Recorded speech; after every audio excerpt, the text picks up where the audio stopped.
आपण ऐकत आहात जगद्गुरु तत्वदर्शी संत रामपालजी महाराज यांच्याद्वारे लिखित पुस्तक ज्ञानगंगा। ब्रह्मच्या म्हणजे काल अवतारांची माहिती। गीता अध्याय 4 चा श्लोक 7। यदा यदा हि धर्मस्य ग्लानिः भवति भारत अभ्युत्थानम् अधर्मस्य तदात्मानं सृजाम्यहम्।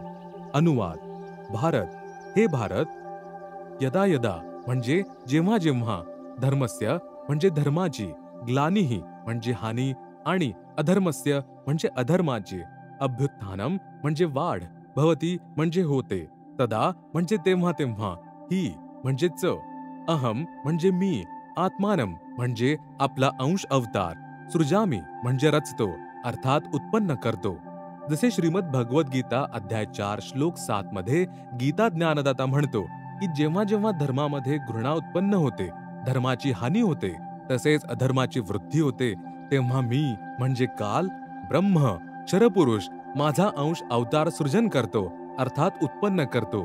जसे श्री रामचंद्रजी आणि श्री कृष्णचंद्रजी म्हणजे श्रीकृष्णजी यांना काल ब्रह्मनेच पृथ्वीवर उत्पन्न केले होते, जे स्वतः श्री विष्णूजीच होते हे मानले जाते।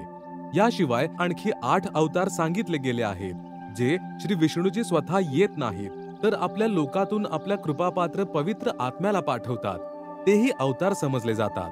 पुराणांमध्ये काही काही ठिकाणी तर 25 अवतारांचाही उल्लेख येतो। काल ब्रह्म म्हणजे क्षरपुरुषने पाठवलेले हे अवतार पृथ्वीवर वाढलेल्या अधर्माचा नाश सामूहिक वध करून अर्थात संहार करून करतात। उदाहरणार्थ श्री रामचंद्रजी, श्री कृष्णचंद्रजी, श्री परशुरामजी आणि निक्कलंकजी म्हणजे हा अवतार अजून व्हायचा बाकी आहे, जो कलियुगाच्या शेवटी येईल।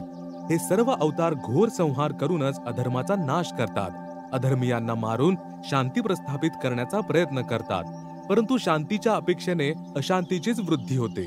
जसे श्री रामचंद्रांनी रावणाला मारण्यासाठी युद्ध केले, युद्धात करोडो पुरुष मारले गेले, त्यामध्ये धर्मीय तसेच अधर्मीय दोन्ही मारले गेले। त्यानंतर त्यांच्या बायका, छोटी मोठी मुले मागे राहिली, त्यांचे जीवन नरक बनले। या विधवांना अन्य व्यक्तींनी आपल्या वासनेचे शिकार बनवलं, त्यांच्या उदरनिर्वाहाची समस्या निर्माण झाली, इत्यादी अनेक अशी अशांतीची कारणे उभी राहिली। हाच विधी श्री कृष्णजींनी अंगीकारला होता, हाच विधी श्री परशुरामजींनी अंगीकारला होता। याच विधीने 10वा अवतार काल ब्रह्म म्हणजे क्षर पुरुष द्वारे निर्माण केला जाईल। त्याचे नाव निक्कलंक असेल। तो कलियुगाच्या अंतिम समयी उत्पन्न होईल, जो राजा हरिश्चंद्राचा आत्मा असेल, जो संभलनगर मधील विष्णुदत्त शर्मा यांच्या घरी जन्म घेईल। त्यावेळी सर्व मानवजात अन्यायी आणि अत्याचारी बनेल, त्या सर्वांना तो मारेल। त्यावेळी ज्या ज्या मनुष्यांच्या मनात परमात्म्यांविषयी भीती असेल, जे सदाचारी असतील, त्यांना अभय मिळेल आणि बाकीच्या सर्वांचा तो संहार करेल। हा विधी असेल ब्रह्मच्या म्हणजेच काल क्षरपुरुष अवतारांचा अधर्माचा नाश करण्याचा आणि शांती प्रस्थापित करण्याचा।